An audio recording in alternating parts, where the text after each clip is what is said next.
भाइयों बहनों नमस्कार। All India anganwadi news channel में आपका स्वागत है। चैनल से जुड़ने के लिए नीचे दिख रहे रेड कलर के सब्सक्राइब बटन पर आपको सबसे पहले क्लिक करना है। फिर साइड में एक नोटिफिकेशन बेल यानी घंटी बन के आएगी, उस पर जब आप दबाएंगे तो 3 घंटी आपको दिखेंगी, जिनमें सबसे ऊपर आल वाली घंटी आप लोगों को दबा लेनी है।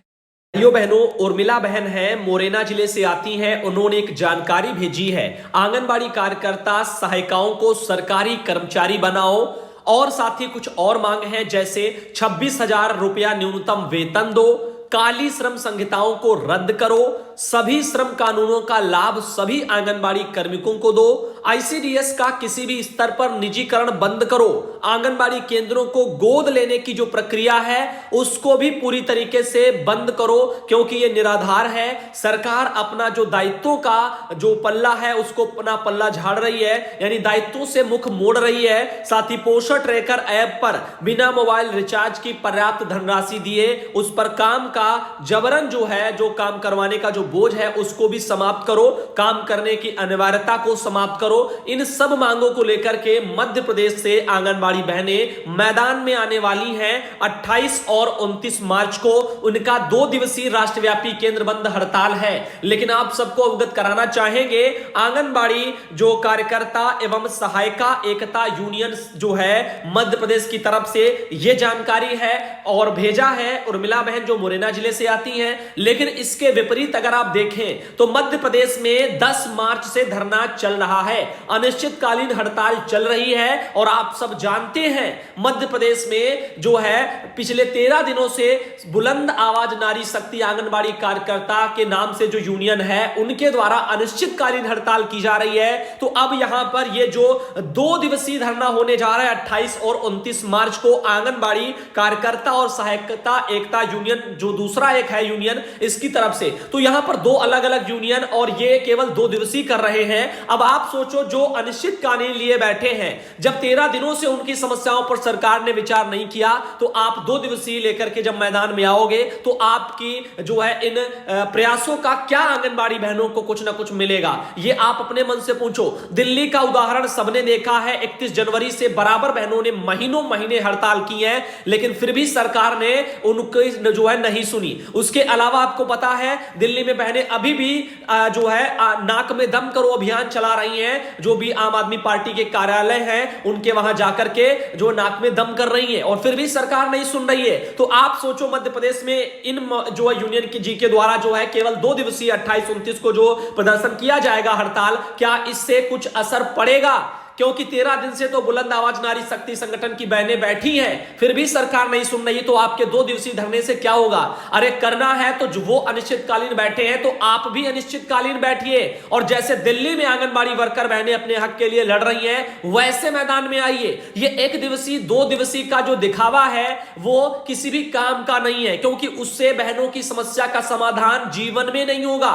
बस 1 दिवसीय 2 दिवसीय धरने होंगे, सब अपने घर चले जाएंगे। समस्या का समाधान जब 2-2 4-4 महीने धरना करने से नहीं हो रहा है तो 2 दिवस में आप क्या कर लोगे? आप उदाहरण ले लो हरियाणा की बहनों का, वहां पर तो 100 से ज्यादा दिन हो चुके हैं बहनों को धरना करते हुए, और फिर भी सरकार ने उनकी नहीं सुनी है। अब आप समझ सकते हैं, जब 100 दिन धरना करने से सरकार नहीं सुनती है तो 2 दिवसीय में आप क्या कर लोगे? ये सिर्फ बहनों को धोखा देने जैसा है, उनको एक आसरा, एक लॉलीपॉप जैसा देने जैसा, और इससे ज्यादा बहनों कुछ नहीं है। मैं बुराई नहीं कर रहा, मैं सत्य बता रहा हूं, और ये सत्य इसे झुठलाया नहीं जा सकता बहनों। मैं केवल एक यूनियन की बात नहीं कर रहा, ऐसे कोई भी अगर यूनियन केवल 1 दिवसीय 2 दिवसीय करने मैदान में आते हैं तो समझ लो केवल खाना पूर्ति दिखावा है, अपना वजूद जो है बनाए रखने का, बाकी हक के लिए वो लड़ने जैसा नहीं है। वो तभी होगा जब मैदान में जो है आप बैठे रहे जब तक आपको ना मिले। दिल्ली में 1000 से ज्यादा बहनों की सेवा समाप्ति हो गई है, और फिर भी बहनें उसके खिलाफ कोर्ट में लड़ रही है यूनियन, और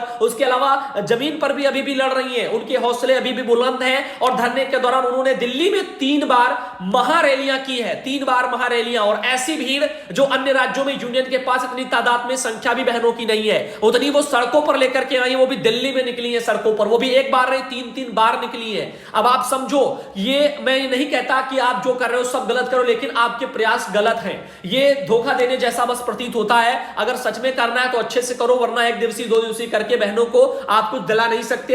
ये कटु सत्य है, इसे झुटलाया नहीं जा सकता। भले ही आप हमें बुरा कह ले वो एक अलग बात है, लेकिन सच्चाई कहने से पीछे हटना ये हमारे फर्ज को शोभा नहीं देता है। अब देखिएगा बिहार सरकार से निदेशालय से एक लेटर निकला है 21 मार्च को, जैसा कि आपकी स्क्रीन पर दिख रहा है। निदेशक जी का यह लेटर है, सभी जिला प्रोग्राम पदाधिकारियों को बिहार में भेजा गया है और जिला परियोजना के अंतर्गत निकासी की गई जो राशि है उसका वांछित प्रतिवेदन विहित प्रपत्र में भेजने के लिए यहां पर जो है लेटर भेजा गया। इसमें लिखा है कि एसीडीसी एवं उपयोगिता प्रमाण पत्रों से संबंधित जो प्रतिवेदन है वो विहित प्रपत्र में भेजने का निर्देश दिया गया है और निदेशालय का समेकित प्रतिवेदन प्रत्येक महीने के 2 तारीख तक विभाग को भेजा जाना है।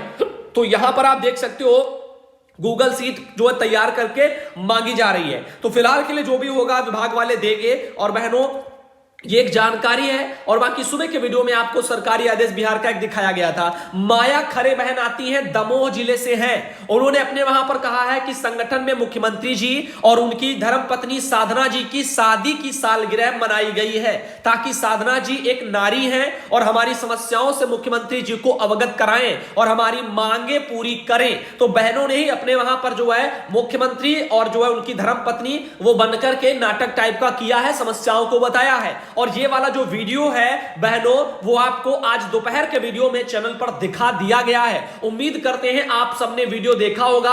अगर आपने नहीं देखा है तो आज दोपहर का वीडियो, जो हमेशा दोपहर का वीडियो सुधांशु पटेल चैनल पर आता है हमारे दूसरे चैनल पर, तो उसको सर्च कर लो यूट्यूब पर और वहां पर आप जाकर के देख सकते हैं। बहुत अच्छे तरीके से वहां पर समस्या उठाई गई है। साथ ही बहनों और भाइयों अगर हम बात करें 16 मार्च के इस आदेश की, जो अनीता सी मेश्राम जो आपकी प्रमुख सचिव है उत्तर प्रदेश शासन में, उनके द्वारा जारी किया गया, जिलाधिकारी और मुख्य विकास अधिकारी इनको भेजा गया। इसमें आपको बता दें 16 तारीख के इस वाले आदेश में 21 मार्च से 27 मार्च तक स्वस्थ बालक बालिका स्पर्धा कार्यक्रम का आयोजन के संबंध में है। बहुत से लोग कहते नहीं थक रहे हैं कि जो है ये कार्यक्रम स्थगित हो गया, लेकिन ऐसा कुछ भी नहीं है। इस वाले आदेश को अगर आप देखें तो आपको अभी कंफर्म फिर हो जाएगा, क्योंकि ये 16 मार्च को स्पेशल स्वस्थ बालक बालिका स्पर्धा कार्यक्रम के लिए निकला है।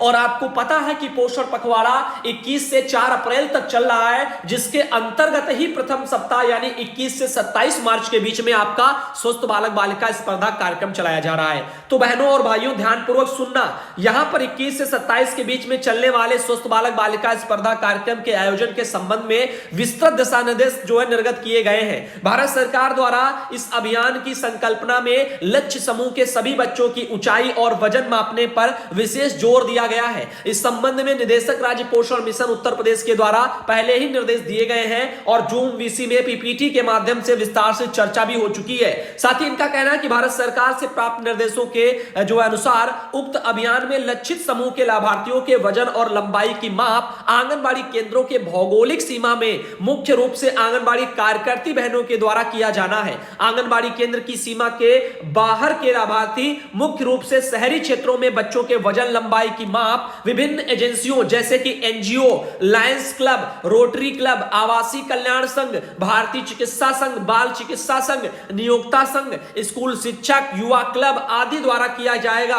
और आंगनबाड़ी कार्यकर्ती के अतिरिक्त उक्त एजेंसियों का पंजीकरण जिला कार्यक्रम अधिकारी के द्वारा 7 मार्च से स्वस्थ बालक बालिका स्पर्धा कार्यक्रम के लिए पोषण ट्रैकर पर उपलब्ध ऑनलाइन मॉड्यूल पर किए जाने की व्यवस्था है। और बहनों इसके पंजीयन वगैरह के लिए लिखा, यदि पूर्व से पंजीयन नहीं किया गया तो आगे क्या करना है वो यहां पर देखना। तो देखो माननीय प्रधानमंत्री जी द्वारा प्रगति की बैठक में दिए गए निर्देश के क्रम में स्वस्थ बच्चों की पहचान के लिए, उसके परिवार को सम्मानित करने के लिए, अपने बच्चों के पोषण के स्तर में उसमें प्रति में समुदाय में जागरूकता लाने के लिए व्यवहार परिवर्तन की दिशा में यह कार्यक्रम प्रभावी जो है सिद्ध होगा। तो कार्यक्रम का उद्देश्य कि 0 से 6 वर्ष के बच्चों के पोषण के स्तर में सुधार लाना, साथ ही साथ स्वस्थ बच्चों पर कुपोषित बच्चों की तुलना में ज्यादा ध्यान देना, समुदाय का बच्चों के स्वास्थ्य और पोषण को भावनात्मक स्तर से जोड़ना, समुदाय को स्वास्थ्य और पोषण के बारे में जागरूक करना। समुदाय का मतलब आपके आसपास क्षेत्र के आपके लाभार्थी, आपके लोग, आपका समाज, वही समुदाय जो आपके लोग हैं।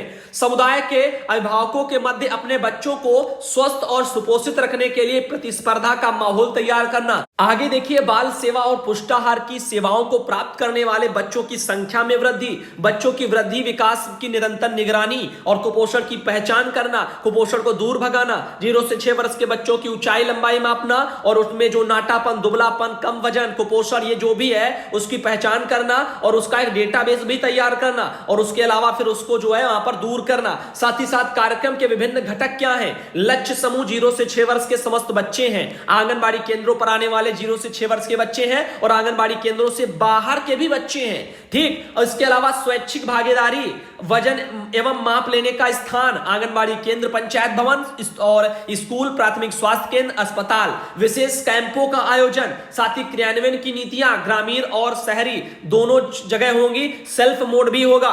स्पर्धा के लिए मंच पोषण ट्रैकर ऐप के माध्यम से ऑनलाइन होगा और स्वस्थ बच्चों को कैसे पहचाने, यानी आंगनबाड़ी की जो है वहां पर आने वाले, जैसे मान लो बच्चे या कोई भी बच्चे हैं, तो बच्चों की लंबाई, ऊंचाई और वजन वो निर्धारित वृद्धि निगरानी आंगनबाड़ी केंद्रों पर वृद्धि निगरानी यंत्र जिसको हम जीएमडी बोलते हैं, स्टेडियोमीटर है, एक इन्फेंटोमीटर है, एक इन्फेंट वेइंग स्केल है, इनकी जो है उपलब्धता होनी चाहिए और उन्हीं से सब कुछ नापा जो है जाएगा।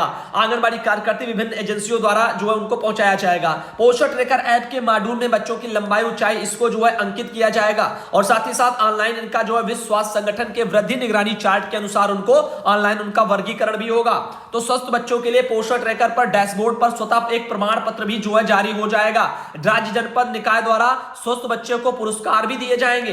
क्रियान्वयन की अवधि 21 से 27 मार्च यहां पर रखी गई है और आप सबको इसके बारे में पता है। ग्रामीण क्षेत्रों के लिए देखो क्या है, नोडल अधिकारी, जिला अधिकारी और जिला आपके यहां पर वो इन सबको यहां पर निर्देशित कर दिया गया। जिला पोषण समिति की बैठक में जो है ये सब होगा। साथ ही साथ यही सब चीजें हैं। माप लेने के लिए आंगनबाड़ी कर्मी और सहायिका कर्मी बहनें आपकी जिम्मेदारी है। माप लेने का स्थान आंगनबाड़ी केंद्र जो भी मैंने बताया वो सब हो गया। शहरी क्षेत्रों में भी इसी तरह से कुछ है और यहां पर माप लेने का स्थान आंगनबाड़ी केंद्र है, पंचायत भवन, वही सेम टू सेम सारी चीजें हैं देखने को मिल रही है। सेल्फ मोड में क्या है, ऑनलाइन आवेदन के माध्यम से 2 से 6 वर्ष के बच्चों के लिए जिनकी माप घर पर की जा सकती है, अभिभावक जो है और उनका लंबाई, ऊंचाई, वजन सब एप्लीकेशन पर अपने आप फीड कर सकते हैं। यदि बच्चा स्वस्थ हुआ तो प्रमाण पत्र स्वतः ही जनरेट हो जाएगा जिसको अभिभावक डाउनलोड भी कर सकते हैं। और पूर्व में तैयारियों के बारे में भी सब लिखा है, प्रचार प्रसार के लिए बोला जा रहा है और ग्रोथ मॉनिटरिंग डिवाइस के लिए भी जो है बोला जा रहा है। साथ ही साथ इस तरह से जो ऐसे स्वयं सहायता समूह है या अन्य कोई स्वैच्छिक संस्थाएं हैं वो सब भी इसमें जो है अपना भागीदारी करेंगी और वो सब भी जो है मदद करेंगे। साथ ही साथ इसी तरीके से लेटर आया था, मुक्ता सैनी बहन आती है बिजनौर से, तो मुझे लगा कि ये भी लेटर आपको दिखाया जाए, शायद आपको बहनों को जो इसके बारे में थोड़ी मदद मिल जाए। वहीं आगे आपसे बात करते हैं, उत्तर प्रदेश के अलीगढ़ से खबर निकली है जागरण में कि अलीगढ़ में किराए के भवन में लग रही है मशीनें। अब यानी अलीगढ़ में किराए के भवन में लग रही मशीनें, अब जिले में ही बनेगा पोषाहार। तो आप यहां पे देख सकते हो अलीगढ़ में जल्दी पोषाहार तैयार करने वाले जो मशीनें हैं वो लगाई जा रही हैं। समूहों के लिए राष्ट्रीय ग्रामीण आजीविका मिशन के तहत 5 कारखाने खोले जा रहे हैं। यह काम अलीगढ़ के धनीपुर व चंडौस ब्लॉक में तेजी से चल रहा है और किराए के भवन में स्थापना भी हो रही है। इस तरह से ये चीजें वहां पर देखने को मिल रही हैं। वैसे तो सरकार को अब तक ये कर लेना चाहिए था, लेकिन पिछले 2 साल से ऐसा कुछ नहीं हुआ। वैसा आपको पता है कि पोषाहार जितनी जल्दी बनना स्टार्ट हो जाएगा उतनी जल्दी कच्चे राशन के बदले फिर जो है आपका पोषाहार आने लग जाएगा। तो सरकार विभाग इस ओर थोड़ा ध्यान दे, कच्चा राशन का आखिर कब तक दिया जाएगा, पोषाहार भी बच्चों को अच्छी गुणवत्ता का दिया जाए, जल्द से जल्द जो है फर्म लगाए जाए, उसमें लोगों को रोजगार भी मिले।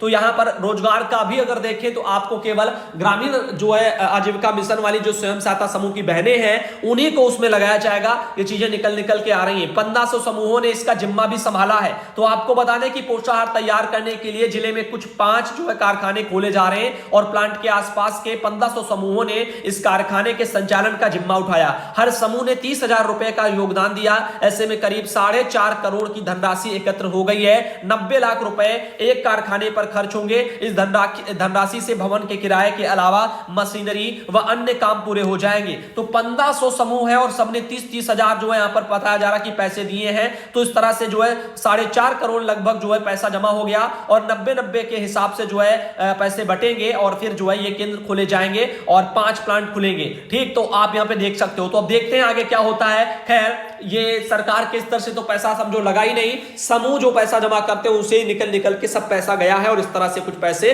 उन्हीं के और ये काम में लगाए जा रहे हैं। और अभी उनके लिए सरकार ने कोई भी उनको परमानेंट करने जैसा या फिर ऐसा कुछ उनके लिए भी कुछ किया नहीं है, या उनकी मेहनत का उनको एक साफ सुथरा जो पैसा होता है ना बिना टेंशन का, वो भी सरकार ने नहीं दिया।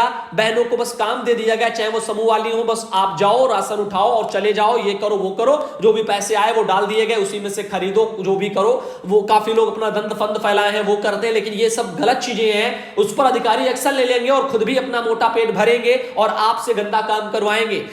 ये काम दूर तब होगा जब आपका भी एक सैलरी, एक मानदेय स्वरूप जो भी है वो डिसाइड कर दिया जाए कि आपकी मेहनत का इतना इतना आपको मिलेगा। लेकिन सरकार अभी वो कर ही नहीं रही है। सरकार को वो करना चाहिए और समूह की महिला बहनों को भी इसके बारे में बोलना चाहिए, क्योंकि हर गांव में 10-10, 15-15 समूह बने हुए हैं। अंदाजा आप लगा लो, एक समूह में न्यूनतम 10 तो बहनें होती ही हैं। तो अब ऐसे में 10-10 अगर होंगे और एक गांव में मान लो 10 समूह हो गए तो 100-100 बहनें एक गांव में हो गई। अब 100 बहनें 100-100 रुपया, 200-200 जो जैसे अपने जमा करता है, जैसे समूह खुलवाता है उस हिसाब से वो जमा भी करता है। ये सारा पैसा सरकार विभाग के पास ही तो समझो, समूह वालों के पास वहीं तो पहुंच रहा है। तो कहीं ना कहीं एक ये अच्छा जो है जरिया है जो है जनता की जेब खाली करने का और इस तरह से अन्य चीजों को जमीन पर उतारने का। खैर जो भी है, अब अगर इसको अच्छे तरीके से चलाया जाए और उनके भी एक मानदेय वेतन निर्धारित की जाए तो अच्छा रहेगा, क्योंकि जो भी आगे आने वाले समय में ताकि उनको कोई दिक्कत ना हो। तो फिलहाल के लिए आज का वीडियो यहीं तक रखते हैं और भाइयों बहनों आपको अगले वीडियो में मिलेंगे। आज के लिए